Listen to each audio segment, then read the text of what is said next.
I'm Abby, and I'm an educator here at OMSI Science Playground. Today I'm going to share a fun experiment that you can try at home. Sink or float? Today's big question is, will it sink or will it float?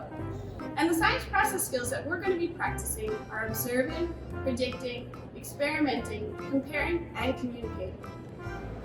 To do the sink or float experiment, you'll need your adult, a basin of water, or a bathtub or a bucket, some paper and something to write with, some different objects that you've selected from your yard or around your house that your adult has helped you pick out because they know that they're safe to go into water.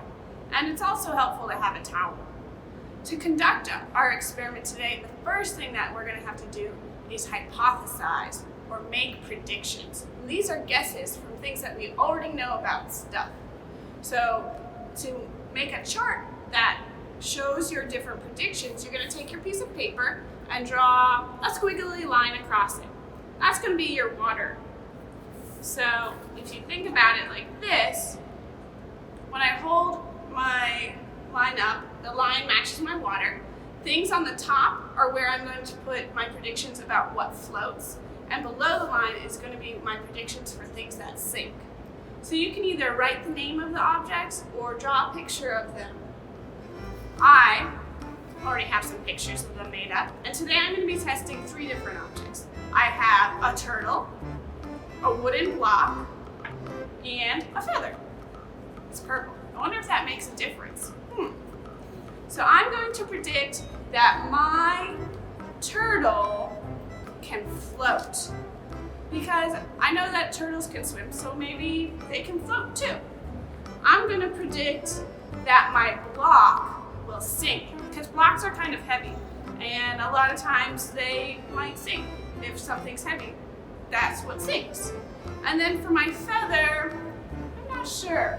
Feathers come from birds, and I know lots of birds can swim. So I'm going to guess that my feather can float. It's also pretty light, and that's the opposite of something that's heavy. So that would be why I'm going to make that prediction. Take the time to make predictions about the objects that you've chosen and tell your adult about what you've decided. Okay, great. What did you guess? What predictions did you make? Now that you've made your own predictions, it's time to test out our experiment. I'm going to start with my turtle. I predicted that it's going to float, so it should stay on the top of the water. Let's see what happens. Whoa! It sank. That's not what I predicted. I guess, maybe it was heavier than I thought it was. All right, well, this block is supposed to sink. Let's see what happens. Oh my goodness, it didn't sink. It's floating right on the top of the surface. This is really interesting. These aren't the results that I expected. Okay, I thought that this feather was going to float. What do you think? Will it float or will it sink?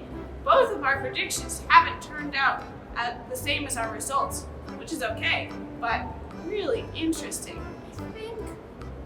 I hope it's gonna float. Let's see. Oh, make sure I'll move this. Oh, yeah, it's definitely floating. Wow. So after you've done your experiment and you've made some comparisons, think about why you think things might have floated or sunk. Maybe it was heavier than you expected, or maybe it was made out of something that you didn't realize actually can float, like wood.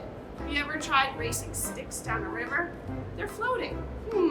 Way to go, scientists! We'd love to see your hypotheses and results of your experiment that you conducted. Feel free to share them on our Facebook or Instagram page under this post.